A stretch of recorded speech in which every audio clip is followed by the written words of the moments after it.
everyone, it's Brian with GreyWolf Towers again. So today's video is going to be a little bit different. I've been trying to decide between these two machines which one to use for different projects, and I think for this project I'm going to use this one here, and this one here will be for another project. The main reason that I'm doing that is because I know that the project that I'm working on today will work with this machine. The other project, I'm not 100% sure if I'll need that extra little bit of room or not from this machine. So we're going to take this one and we're just going to set it aside for now.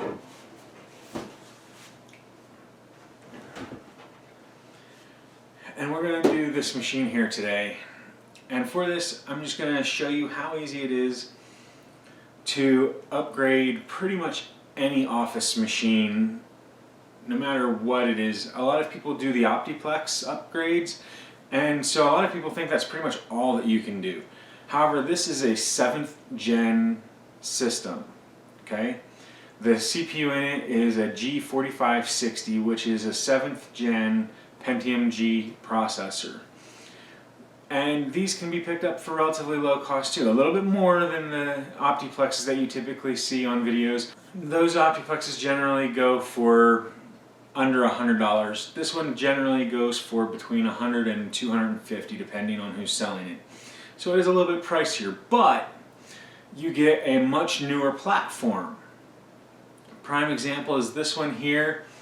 I ended up getting this one for nothing, so I can't really give you an exact price on it, but I would expect it to go for about $150 to $250, probably close to the $200 mark after any kind of negotiating.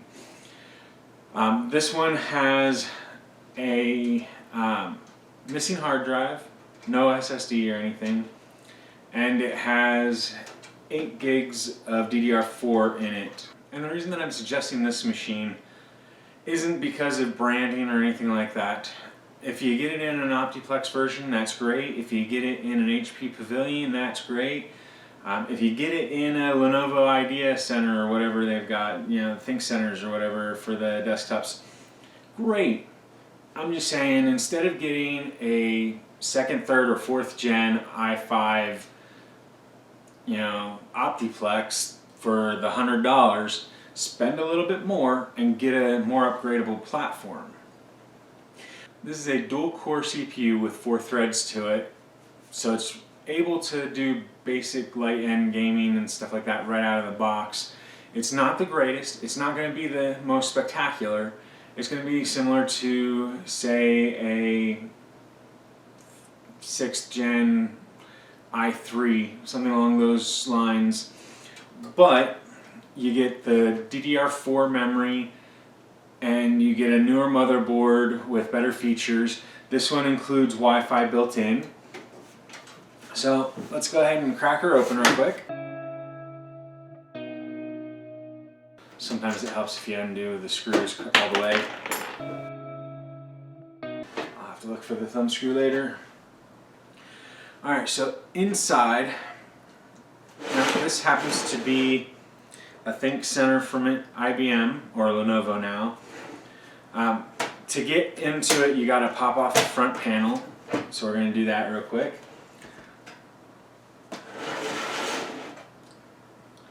And then there's a little switch here. There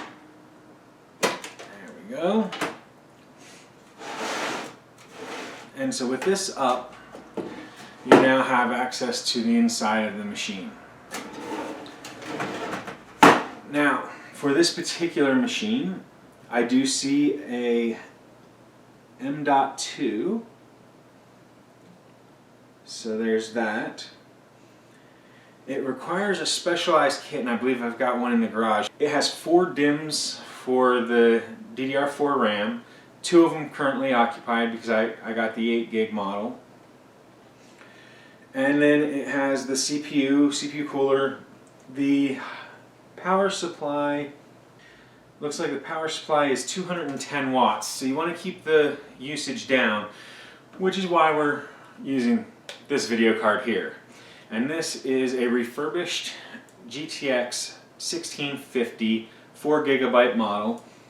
I picked it up on eBay 6 months to a year ago, so it was before all this craziness came out with all the new cards and all the old stuff being sold up for it. But I paid like $131 plus tax.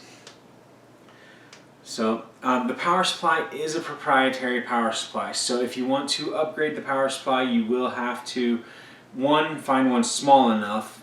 It is a smaller one. And two, you'll have to get an adapter for the motherboard power. The CPU power just uses a regular 4-pin. Out of the 4+4, you only use one of the 4s. But it does have a PCI Express X16 slot and 2 X1s. However, this is a dual slot card, and because it's a dual slot, it's going to actually go over one of the PCI X1.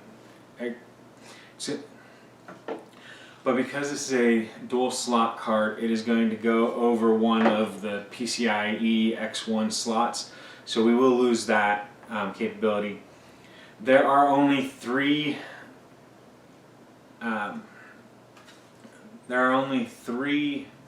SATA ports on this motherboard, but there is an M.2 Wi-Fi and an M.2 for standard drives. I'm not going to use the M.2 only because I have the SSD for this and we're going to use this whole setup right now. My M.2 drives are on order and I haven't gotten them in. This is a 120 gig Wow. I love the people with their big trucks that neighbors pick up. They like the noise. So this is a 120 gig SSD from Patriot. It's a burst model. They run for $18 to $20 on Amazon. This is a 500 gigabyte hard drive pulled from another machine. Used, you can usually pick them up for 10 to 15 bucks, and then you can get them refurbished on Amazon for like 20 to 30 bucks. I don't recommend spending the extra if it's a relatively recent one. This one here is a 2012. So typically if it's a good name brand, like this one happens to be Western, typically if they're a good well-known brand, like this one happens to be Western Digital, you can usually pick them up for, like I said, about 10-15 bucks online on eBay. And even used, 8 years old, if they haven't had a lot of use put on them, then they're usually good for a while. And this is just something to show you on a budget what you can do. Let's get started. So to do the upgrade on this, we'll start with the hard drive. Now, if you get the mounting kits, then they come with these little screws and grommet things. These are just basically rubber grommets over screws to help with the vibrations. So now we've got power here.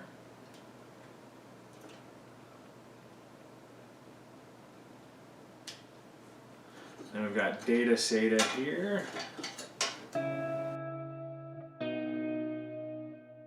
Alright. I'm going to flip it around so that I can see what I'm working on here. I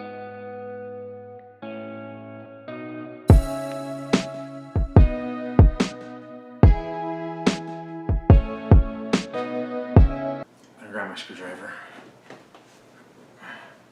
Grab my screwdriver. So we're just going to put these, now that the little things are in, we're going to jiggle this down just a little bit.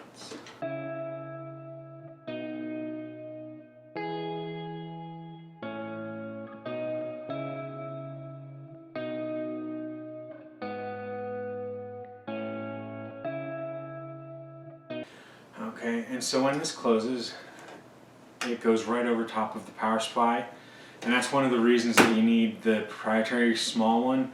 It uses the small form factor one, which is important because it allows for this drive to go over top of it.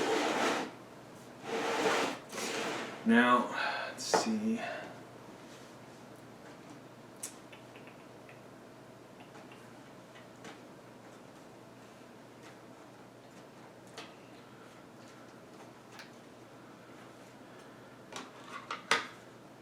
Alright. looks like I'm going to need one more thing before we get to the SSD, so I'm going to cut and be right back. So the other items, I'm going to need scissors and some of this here, which is Velcro, so that we can put this about an inch, inch and a half.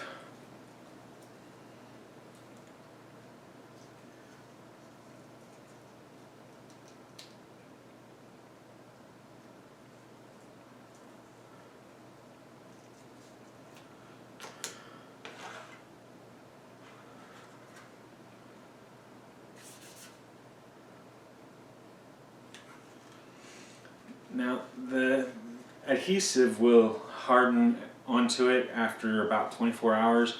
During that first 24 hours you can usually peel it and re-stick it if you have to, but you want to be careful. The more times you do that, the less adhesive there will be. I did forget a data cable, so I'll be right back after grabbing that. Okay, data cable. Now this one's a regular length one, which means that it's going to be a lot more than's needed for this. So we're going to place the 90-degree angle one onto the motherboard, and that way we can put the rest of this excess down here, and that way it'll go up this way. So now, because of the way everything is, what I'm going to do is I'm going to have to fit this so that it fits to this power cable, which is over on this side, or else I'd have to redo the power cable, and that's easy enough. If I really wanted to, I could just do like this, and then I could do it over here, but I think overall it's going to look better if it's cable managed the way they had it down here. So, and that puts it right by this opening here. So we're just going to put this down in this area, which is beneath where the CD drive is, or DVD drive, and that way it will be hidden away and in a safe place. I'm going to adhese it right under the drive itself, so it'll be pretty much on the drive. So the only time you'll get any vibration will be when the DVD drive's spinning up, but you know, it's not going to matter because it's an SSD. It won't add to it and it won't take away from it. So actually it may end up taking away from it.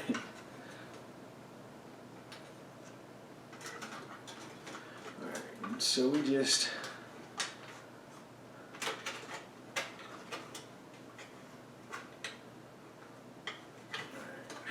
through one, and as you know from my previous videos, my hands do not work 100%, so this would be a lot quicker and easier for a person with normal flexibility of their hands, whereas with me it takes a little bit longer. That's why for a lot of the jobs that I do flat rates instead of by the hour. There we go.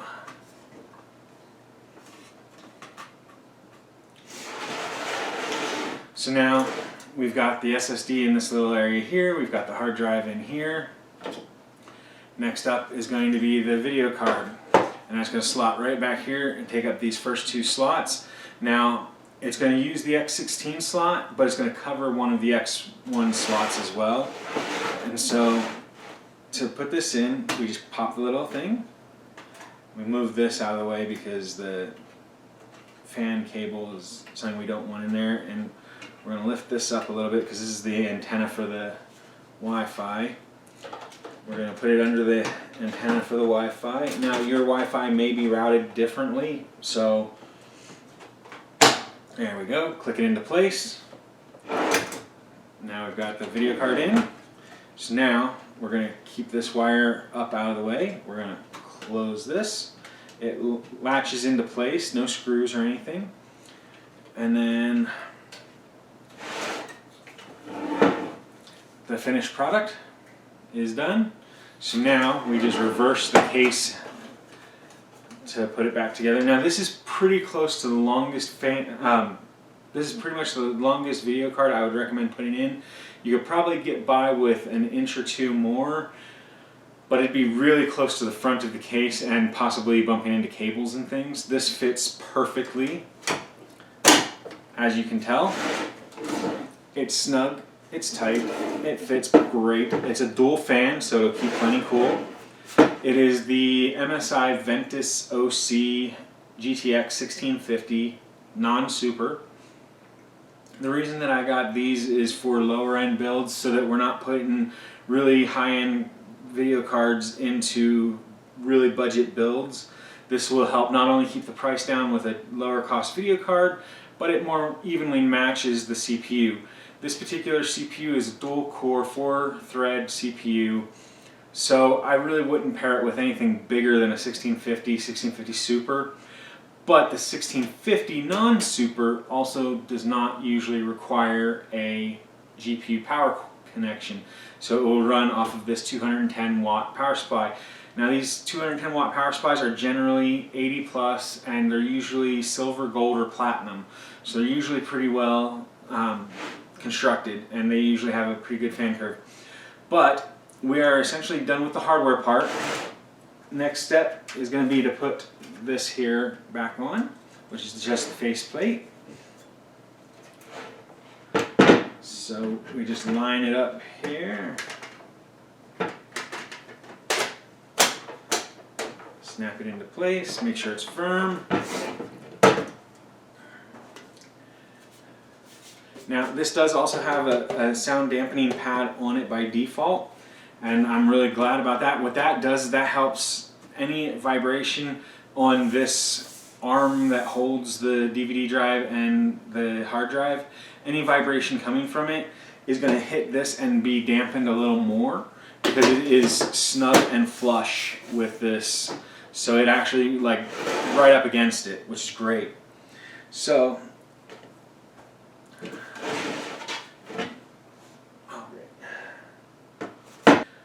I did lose that other thumb screw, but that's okay because this actually fits really well on there and I don't have a problem running it without it. I'll find those thumb screws later on and put them back on.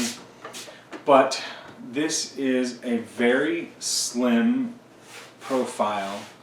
Both the thickness, which is a full desktop thickness, as far as like video cards go, it's full desktop thickness. It's not like a small form factor case where you have to have the low profile card with the special adapter. This fits standard full size cards. It's the length of it that you got to worry about, which is fairly short.